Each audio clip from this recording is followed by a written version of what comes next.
पिछली क्लास में मैंने आपको law of equi marginal utility के बारे में बताया था। Law of equi marginal utility में अपन देख रहे थे कि एक उपभोक्ता अपने सीमित साधनों से असीमित आवश्यकताओं को किस तरह से पूरा करे कि उसको अधिकतम संतुष्टि मिले। और उस सिद्धांत को आगे बढ़ाते हुए मैंने आपको मैथमेटिकल इलस्ट्रेशन भी दिया था। उसका हम ग्राफ नहीं बना सके थे, तो मैं एक बार आपको वापस मैथमेटिकल इलस्ट्रेशन दूंगी और उस आधार पर हम देखेंगे कि किस तरह से उपभोक्ता अपने एक सीमित साधनों से असीमित आवश्यकताओं की पूर्ति करते हुए अधिकतम संतुष्टि प्राप्त करता है। तो एक बार वापस मैथमेटिकल एग्जाम्पल मैं आपको दूंगी।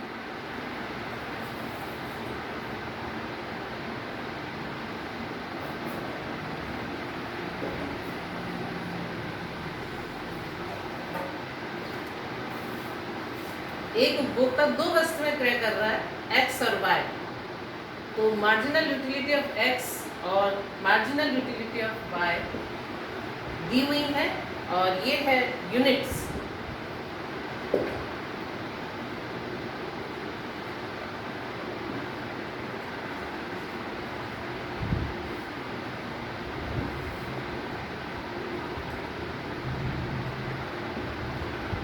पहली इकाई से मार्जिनल यूटिलिटी ऑफ एक्स वस्तु की सीमांत उपयोगिता ये है 50, 45, 40, 35, 30, 25, 20 और 15। और y वस्तु का उपयोग करने पर जो उसको सीमांत उपयोगिता मिल रही है वो ये है 38, 36, 32, 25, 18, 15, 10 और 5। मैंने आपको बताया था उपभोक्ता दो वस्तुएं क्रय कर रहा है, एक्स और वाई वस्तुएं हैं। पिछली क्लास में हम देख चुके हैं उपभोक्ता के पास रुपए हैं 10 और इन 10 रुपए से वो दो वस्तुएं खरीदना चाहता है। एक्स वस्तु की कीमत है 1 रुपया और वाई वस्तु की कीमत है 1 रुपया।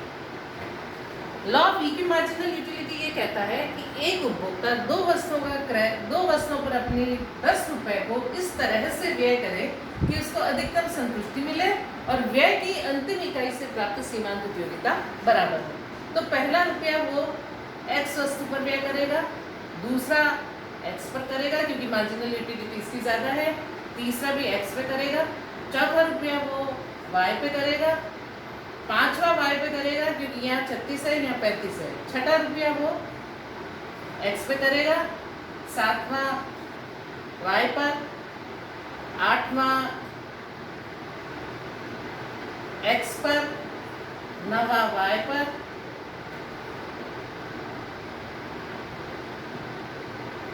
और 10वां एक्स पर।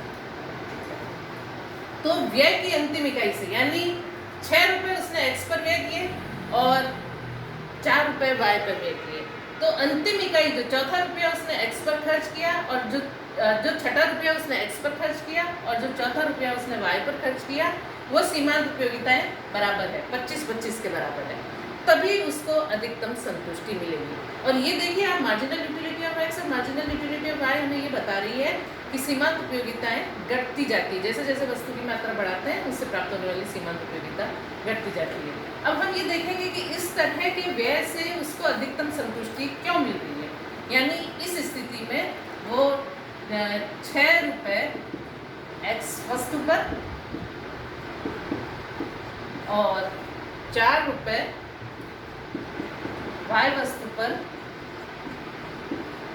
व्यय करेगा।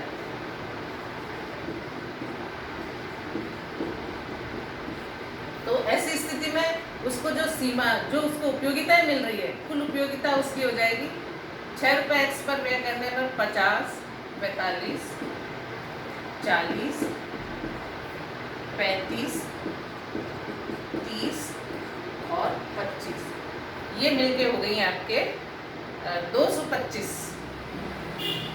यानी 6 रुपए व्यय करता है वो एक्स वस्तु पर, तो उसको कुल उपयोगिता 225 के बराबर मिलती है। और अगर वो 4 रुपए वाई पर व्यय करे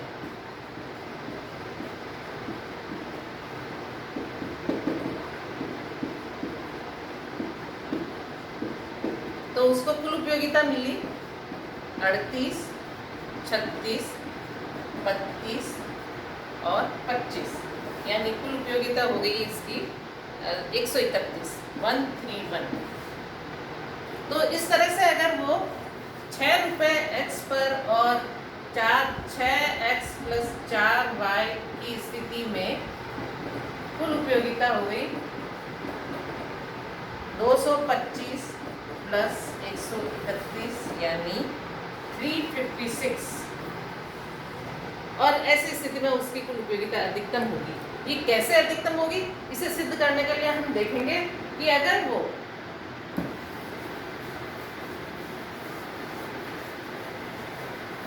अगर वो 6 रुपये x पर व्यय ना करके, दो स्थितियां और हो सकती हैं।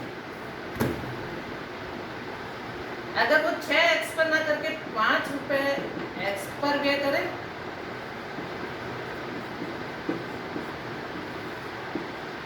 प्लस 5 रुपये y वस्तु पर व्यय करे,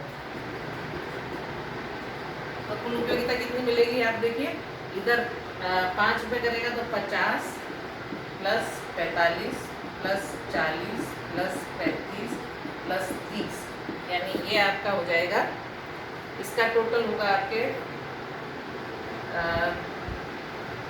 5 5 10 0 3 3 6 4 10 4 14 और 5 19 और 1 20, और 5 रुपये y वस्तु पर व्यय करता है,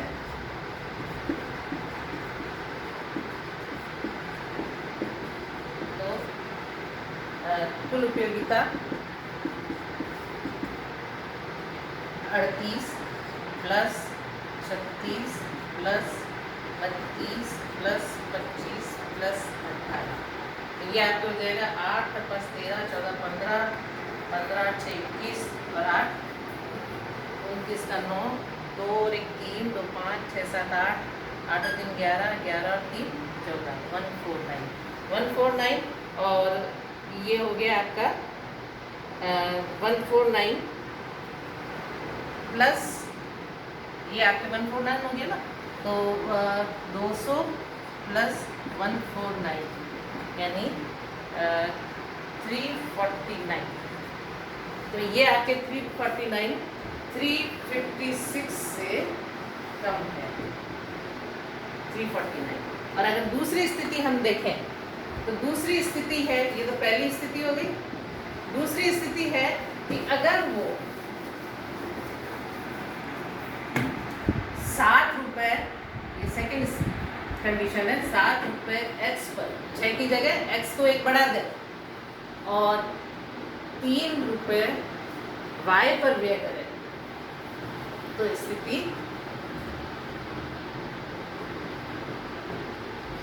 व्यय करे तो कुल उपयोगिता 7 इस पे करेगा तो इसमें 20 और जोड़ दो, इसमें 20 और जोड़ दो, 225 में 20 और जोड़ दो, यानी 50 + 45 + 40 + 35 + 30 + 25 + 20 और जोड़ दो, तो पहले आपके हुई थी टोटल 225, तो ये हो गया = 245, और ये तो हुआ x marginal total utility of x। और अगर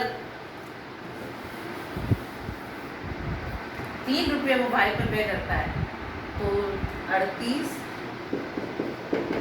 + 36 + 32 यानी 8 2 10 6 16 3 3 6 3 9 और 1 10, 245 और 6 245 + 106 यानी 351, तो ये 351 भी 356 से कम है और 349 भी 356 से कम है, इसलिए कुल उपयोगिता कब अधिक मिलेगी, जब वो ना तो इस कंडीशन को फुलफिल करे और ना इस कंडीशन को फुलफिल करे, वो इसी कंडीशन को फुलफिल करे 6x + 4y, तो ऐसी स्थिति में कुल उपयोगिता उसको 356 के बराबर मिलेगी। तो हमने देखा ये मैथमेटिकल इलस्ट्रेशन कि एक उपभोक्ता दो वस्तुएं उसको क्रय करनी है, एक्स और वाई, उनकी सीमांत उपयोगिता दी हुई है और उसकी मनी इनकम 10 रुपये उसको खर्च करने हैं, तो वो किस तरह से व्यय करे कि व्यय की अंतिम इकाई यानी छठी इकाई और चौथी इकाई से प्राप्त सीमांत उपयोगिता बराबर हो, तभी उसको अधिकतम संतुष्टि मिलेगी। इसे हम डायग्रामेटिकली भी रिप्रेजेंट करेंगे, डायग्राम बनाकर भी हम इसे शो करेंगे कि कैसे उसकी कुल उपयोगिता अधिकतम हो सकती है।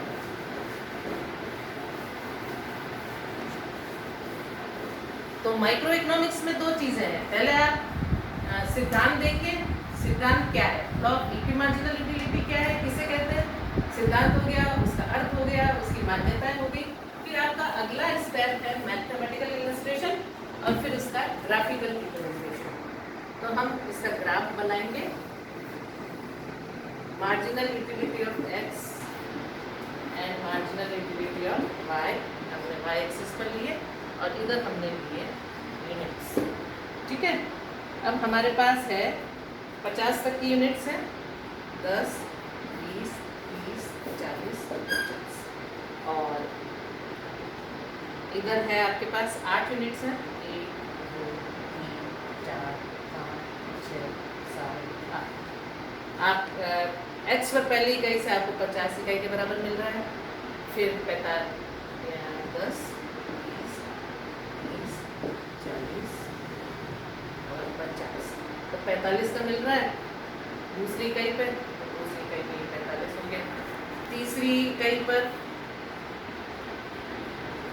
इकाई पर उसको 40 के बराबर मिल रहा है, 30 से 40 हो गया, चौथी पे उसको 35 के बराबर मिल रहा है, ये 35 हो गया, फिर 5 पे इसको 30 के बराबर मिल रहा है, ये 30 हो गया, फिर छठी पे उसको 25 के बराबर मिल रहा है, ये 25 हो गया, 25 यहाँ आ गया, फिर सातवीं में उसको सातवीं में उसको 20 मिल रहा है और आठवीं पे उसको 15 मिल रहा है, आठवीं इकाई तक। तो ये जो डायग्राम बनेगा आपका,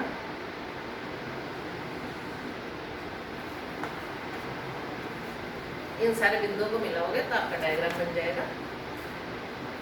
ये आपका है मार्जिनल यूटिलिटी ऑफ एक्स और मार्जिनल यूटिलिटी ऑफ वाई बनाएंगे हम। तो मार्जिनल यूटिलिटी ऑफ वाई में आपको पहली इकाई से मिल रहा है 38, ये 40 है तो ये 38 हो गया, पहली से 38, दूसरी से आपको मिल रहा है 36, ये आपका 36 हो गया, नहीं सॉरी 38 ये है, 36 आपका ये हो गया, तीसरे से आपको मिल रहा है 32, ये 32 हो गया, तीसरी से ये 32 हो गया, चौथी से आपको मिल रहा है 25, ये 25 हो गया, पांचवी से मिल रहा है आपको 18, ये 18 हो गया, छठी से मिल रहा है आपको 15, ये 15 हो गया, सातवीं से 10, ये 10 और फिर 5। इन सारे पॉइंट्स को मिला लोगे, ये मार्जिनल यूटिलिटी ऑफ वाई है। अब आप 25 यूनिट पर दोनों की सीमा उपयोगिताएं बराबर है, यानी 4 वो वाई खरीद रहा है और 6 वो एक्स खरीद रहा है।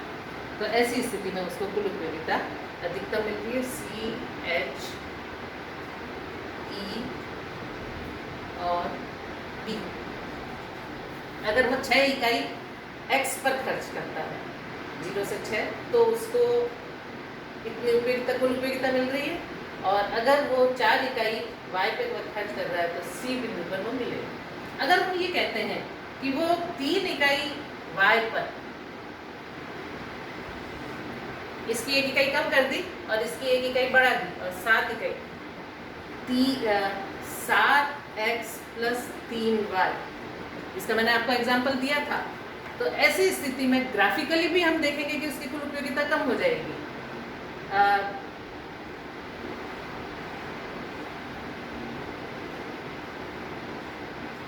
अगर वो 7 रुपये एक्स पर और 3 रुपये वाई पर व्यय करता है तो उसकी कुल उपयोगिता कम होगी, क्योंकि 7x और 3y की स्थिति में और 3y की स्थिति में कुल उपयोगिता में वृद्धि हुई किस एरिया के बराबर?